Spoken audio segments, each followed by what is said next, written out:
यह उत्तराखंड में टिहरी जिले में स्थित टिहरी बांध की विशाल झील है। यह झील 45 किलोमीटर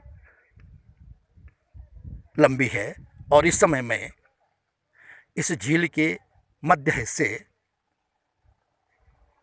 डोबरा चांटी में खड़ा हूँ। यह डोबरा चांटी का चर्चित पुल है जिसके निर्माण से लेकर और अब कार्य पूरा होना तक यह राजनीतिक गहमागहमी और चर्चाओं का विषय रहा है। इस पुल का निर्माण की स्वीकृति 2005 में के अंत में उस समय दी गई थी जब टिहरी बांध के लिए इस झील का निर्माण झील बनने शुरू हुई थी और झील बनने के बाद पूरे प्रतापनगर क्षेत्र के सारे रास्ते बंद हो गए थे।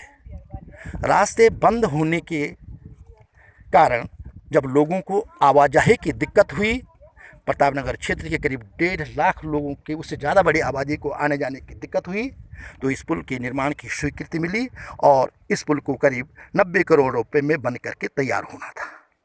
लेकिन दुर्भाग्य से वह काम उतने में नहीं हो पाया। उसे 2 साल में बनना था, लेकिन अब यह 14 साल बाद बन करके तैयार हुआ है और इस पर 90 करोड़ की बजाय 325 करोड़ रुपए खर्च हुए हैं। 325 करोड़ रुपए के खर्च होने की यह राशि बड़े घोटालों से बीच में घिरी रही है। कहते हैं कि कंपनी को जब इसका काम दिया गया था तो वह कंपनी अनुभवहीन थी और चंडीगढ़ की वह कंपनी 125-150 करोड़ रुपए लेकर के भाग गई थी। यह दावा प्रतापनगर क्षेत्र के सामाजिक कार्यकर्ता राजेश्वर पैनुली करते हैं। उसके बाद यह पुल लगभग 14 साल तक उत्तराखंड की विभिन्न सरकारों के उनका एक नाकामयाबी, जनता के प्रति उनकी गैर जवाबदेही, जनता के प्रति उनका संवेदनशील नहीं होने का प्रतीक बना रहा। उनका एक स्मारक के तौर पर यह लगभग 14 साल तक पूरे क्षेत्र के लिए, पूरे जनता के लिए एक तबाही की स्थिति का कारण बना रहा और ये उत्तराखंड सरकारों की तबाही का और उत्तराखंड सरकारों के स्मारक के रूप में इसको लोगों ने 14 साल तक देखा है।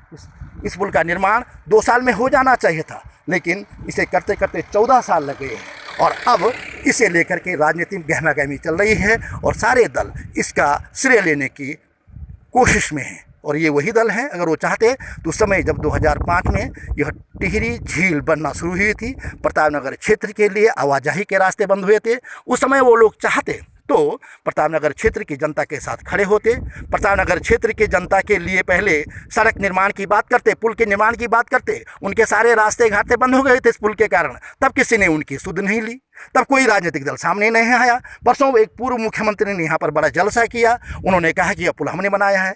भैया तुमने बनाया है, अच्छी बात है, सरकारें रही आपका काम ही यही था, लेकिन अब पुल निर्माण के बाद आप उसका दावा कर रहे हैं कि हमने बनाया। एक मुख्यमंत्री जो वर्तमान मुख्यमंत्री हैं वो 2 दिन बाद यहाँ पुल के उद्घाटन के लिए आएंगे और ये वही मुख्यमंत्री हैं जो जनता के प्रति स्वयं को जवाबदेही मानते हैं। यह पुल मार्च में बनकर के तैयार हो गया था, लेकिन उसे 6 महीने तक इसलिए लटकाए रखा। इसको लेकर के उन्हें राजनीति करनी थी, प्रधानमंत्री को बुलाना था, प्रधानमंत्री के हाथों से उसका उद्घाटन करवाना था, लेकिन शायद वक्त नहीं मिला, चुनावों के कारण या और कारणों से वक्त नहीं मिला है।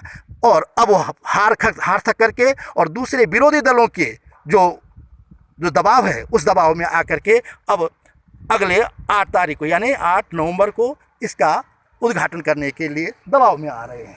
पहले उनकी कोई मंशा, वो सिर्फ राजनीतिक लाभ लेने के चक्कर में थे।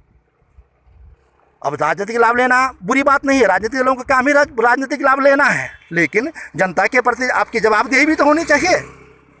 आपने किन कारणों से 14 साल तक इस पुल को लटकाए रखा? इसमें इतने घोटाले हुए हैं। आपने क्या कभी कहा कि जो ये घोटाले हुए हैं वो किसने किए हैं? जो चंडीगढ़ का जो यहाँ ठेकेदार था जो 1.25 करोड़ रुपए लेकर के भाग गया, क्या कभी उसने किसी ने उसके प्रति कुछ कहा? वो तो भला हो एक सामाजिक कार्यकर्ता जिसने आरटीआई के जरिए सरकार पर दबाव बनाया, और वो दबाव इतना काम आया कि सारे राजनीतिक दलों को लगा कि अब इस पुल का निर्माण होना ज़रूरी है। 14 साल बाद इस झील के कारण काला पानी बने प्रतापनगर क्षेत्र की जनता को यह पुल मिल रहा है, और किस तरह की इसकी राजनीति होगी, किस तरह से राजनीतिक लाभ लोग लेंगे, वो उनका काम है। लेकिन जनता के लिए इस तरह के पुलों का निर्माण होना चाहिए। यह पुल 440 मीटर लंबा बताया जा रहा है और इसका जो चौड़ाई है वो 5.5 फीट है।